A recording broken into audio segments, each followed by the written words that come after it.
네, 여러분 안녕하세요. 김민성의 주식투자학교입니다. 오늘 시장도 초전도체 이슈만 크게 부각이 나타나기 시작을 하면서 가는 종목이 지속적으로 가는 장세가 이어지고 있는 시기입니다. 그래서 최근 들어서 2차전지가 없으면 시장에 대한 소외되는 느낌을 지속적으로 받았는데 이제는 또 2차전지를 매수하니까 초전도체를 매수하지 않으면 또 시장에 소외되는 그런 느낌이 계속해서 나타나고 있어요. 그래서 여기에 대한 박자를 좀 따라가지 못한다라고 하면은 계속해서 시장이 어렵게 느껴지고 시장에 대한 참여도가 떨어질 수밖에 없는 그런 장세가 만들어지고 있기 때문에 이번 주 시장에 대한 분위기를 요약해서 말씀을 드리면은 이런 짤들이 계속해서 만들어지고 있죠. 그래서 배터리냐 반도체냐 여기에 대한 좀 시장 사이클이 계속해서 나타나다가 갑자기 초전도체 수급이 블랙홀을 만들기 시작을 하면서 배터리랑 반도체가 빠지면서 초전도체가 강하게 나타나는 그런 모습이 보여지고 있는데 그냥 진짜 이번 주 한 주는 이 사진으로 모든 게 해석이 되는 것 같아요. 그만큼 지금 초전도체에 대한 이슈가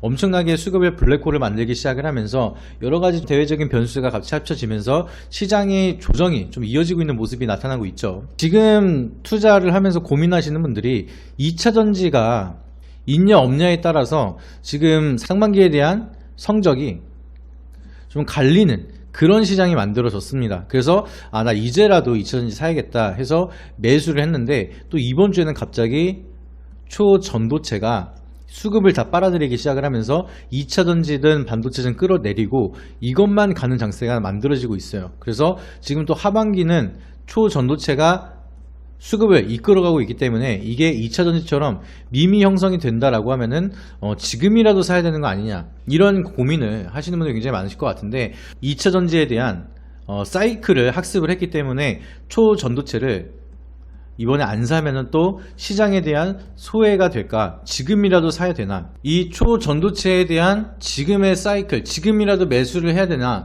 여기에 대한 상승 랠리를 참여를 해야 되나 여기에 대한 고민을 많이 하실 거라고 생각을 합니다. 그래서 거기에 대해서 좀 간단하게 설명을 드릴게요. 지금 초전도체가 상승하는 이유 제가 영상으로도 많이 이슈를 설명을 드렸고 지금 어떠한 상황인지 말씀을 드렸기 때문에 그거를 모르시는 분들은 앞전에 영상을 한번 체크를 하시고 나셔서 시청을 해주시길 바라도록 하겠습니다. 그래서 이 초전도체가 개발이 돼서 좋은 결과가 팩트 체크가 된다라고 하면은 대박이겠죠. 지금 2차전지만큼이나 더 강한 상승 밈이 형성이 될 수가 있다라고 생각을 합니다. 근데 하지만 지금은 여기에 대한 검증 결과가 필요한 상황이고 주식에서는 기본적으로 꿈과 희망이 넘칠 때 상승을 많이 합니다. 근데 여기에 대한 단점이 있어요. 이 꿈과 희망이 사라진다라고 하면은 어마무시하게 주가가 떨어지는 게 기본적인 테마의 특성입니다. 그래서 재료 소멸이라는 게 가장 무섭게 만들어지는 테마주에 대한 특성이 있기 때문에 우리가 지금은 초전도체는 산업에 대한 기대감이 아니라 테마에 대한 기대감으로 올라가고 있는 상황이다. 이거를 이해를 하시면 좋을 것 같아요. 2차전지는 우리가 작년부터 실적이 굉장히 잘 나왔습니다. 그래서 실적을 기반하면서 여기에 대한 기대감이 커지고 산업에 대한 성장으로 상승을 했기 때문에 상승 랠리가 굉장히 강하게 이어졌다라고 보시면은 지금은 초전도체가 테마에 대한 느낌으로 해서 올라가기 때문에 지수는 하락을 하면서 수급의 블랙홀을 만들고 이 종목들만 특정적으로 움직이면서 상승을 하고 있다 이렇게 해석을 하시면 돼요. 그래서 2차전지랑 상승을 했던 원인이랑 이유에 대해서 비교를 하게 되면은 상당히 상반되는 느낌을 가지고 있죠. 그래서 지금 초전도체 쪽으로 수급이 쏠리는 종목들을 보시게 되면은 재무제표가 기본적으로 그렇게 좋은 종목들이 많지가 않아요. 지금 선암이 상한가를 기록을 하고 있는데 선암 같은 경우에도 이렇게 빨간불이 지속적으로 들어오면서 적자를 보고 있는 기업이고요. 신성 델타테크도 어제까지 상한가를 기록을 했는데 실적은 그나마 선방을 하고 있지만 막 그렇게 드라마틱하게 2차전지처럼 성장을 하고 있는 모습도 아니고요. 파워로직스 같은 경우에도 마찬가지로 이렇게 빨간불이 들어왔다가 최근 들어서 흑자 전환을 이제야 보여주고 있는 상황 그리고 덕성도 마찬가지로 이렇게 실적이 다분하게 엄청난 서프라이즈를 보여주고 있는 상황이 아닌 모습 모비스도 마찬가지로 적자가 유지가 되고 있는 그런 상황이고요. 원익 PMP 같은 경우에도 최근 들어서 다시 적자가 전환이 되었던 그런 실적을 나타낸 모습입니다. 그래서 이런 흐름을 보시게 되면은 지금 실적이 기반이 되거나 시총이 굉장히 크거나 이렇게 좀 시장에 대한 영향을 크게 주는 종목들이 아니라 테마성으로 많이 움직이고 아무래도 수급이 이쪽으로 기본적으로 시가총액이 작고 몸집이 작은 그런 종목들로 자금이 쏠리게 되면은 시장은 밀릴 수밖에 없는 상황이다, 이렇게 이해를 하시면 돼요. 18년도에 대북주가 수급을 잡으면서 올라갔을 때도 지금이나 비슷한 종목들, 적자가 유지되는 그런 작은 종목들 위주로 수급이 쏠리기 시작을 하면서 시장은 하락장이 좀 길게 갔습니다. 근데 최근에 2차전지가 수급을 많이 끌어올렸을 때 오히려 지수까지 견인을 하면서 올라갔어요.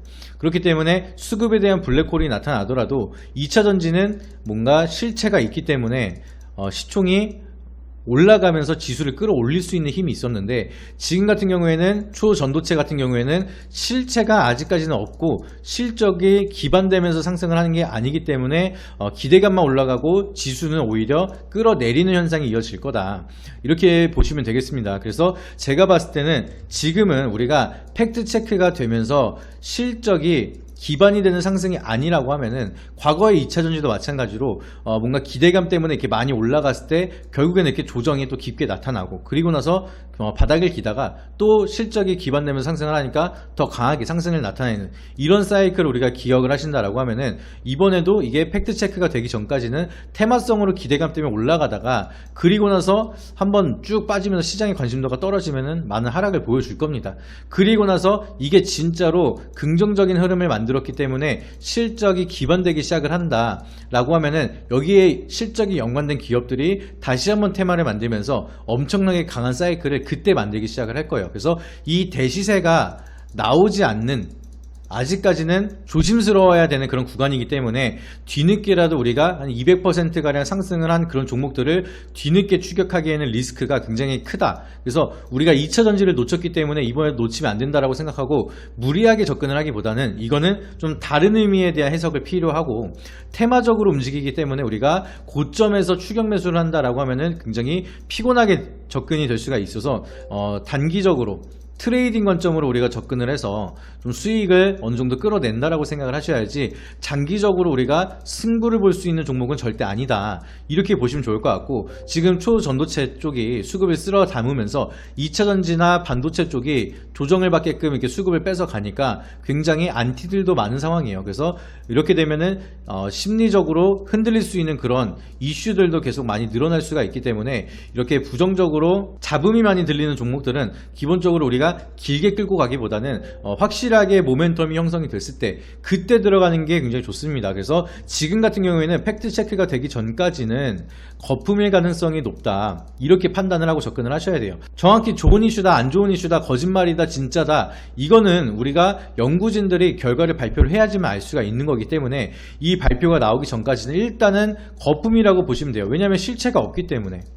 2차전지가 거품이라고 하는 사람들이 욕먹은 이유는 실체가 있는데도 거품이라고 얘기를 했기 때문에 욕을 먹는 거고, 지금 이게 파워로직스라든지 원익 PAP 이런 초전도체 쪽에 대한 이 기업들이 거품이라고 하는 거는 지금 실체가 없기 때문에 우리가 이해를 할 수가 있는 상황입니다. 그래서 지금 실체가 없는 기업에 사랑에 빠지면 안 된다, 이거를 좀 강조를 드리고 싶어서 이렇게 영상으로 한 번 더 체크를 드린 거고, 지금이라도 내가 좀 평단가가 얼마든 조금 물리더라도 결국엔 나는 여기서 한 100%에서 200%는 더 갈 거다, 지금 재료의 크기면은, 이렇게 생각을 하시더라도 팩트 체크가 되기 전까지는 단기 트레이딩으로 우리가 약수익이든 데이 트레이딩이든 짧게 접근을 하자는 거예요. 확실하게 대시세 추세 추종이 나오기 전까지는 지금은 올라가다가도 지금 힘이 빠지고 있는 모습, 눌림목에서 어차피 갈 거다라고 해서 강력하게 매수를 하기보다는 여기서 확실하게 상승 모멘텀이 가져간다라고 하면은 우리가 요 정도에 대한 수익은 포기하더라도 여기서 확실하게 탈 때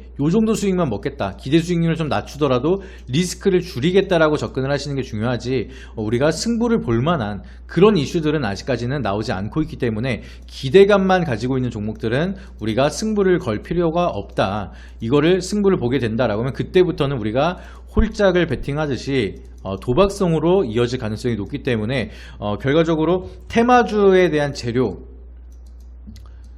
기대감, 이런 걸로는 우리가 트레이딩으로 접근을 하셔야지 가치로 접근을 하시면 안 된다는 거예요. 가치로 접근해서 기업에 대한 적정 주가까지 우리가 무조건 홀딩한다, 이런 식으로 접근한다라고 하면은 이 가치에 대해서 우리가 변수라는 게 굉장히 많이 나타날 수가 있기 때문에 여러분들의 생각 이상으로 리스크가 더 크게 나타나기 때문에 이런 거는 우리가 크게 리스크를 껴안고 나서 내 피 같은 투자금을 가지고 무리할 필요는 없다. 이거를 기억을 하시면은 그래도 지금 자리에서 우리가 무리하지 않겠다. 나는 원칙적으로 좀 기대 수익률을 낮추더라도 사이클을 조금씩이라도 먹으면서 기회비용을 살리는 거에 대한 선택을 하지, 뭔가 이걸 승부를 통해서 일확천금을 벌겠다 이런 생각을 안 하시게 될 거예요. 그래서 제가 드리는 말씀 확실하게 명심을 하시고, 내가 이 랠리에 참여를 못해서 지금 당장 수익을 못 보더라도 기회는 분명히 또 옵니다. 그리고 2차 던지든 내가 정말 실적이 뒷받침되는 그런 실체가 있는 기업들은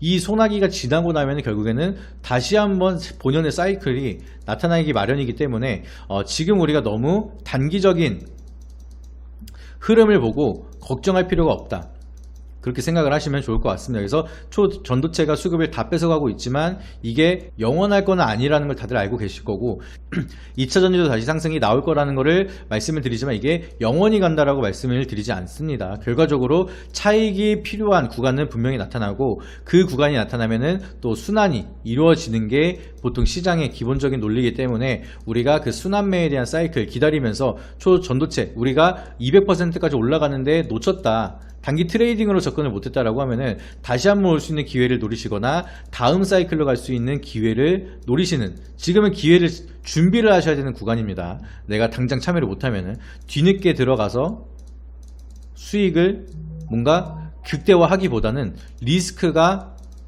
더 커질 수 있는 그런 구간이기 때문에 이거를 참고하셔서 대응에 도움을 받으시기를 바라도록 하겠습니다. 오늘 영상이 도움이 되셨다라고 하시면은 구독과 좋아요, 알림 설정 한 번씩 부탁드리고요. 다음에는 더 좋은 영상으로 찾아뵙도록 하겠습니다. 이상입니다.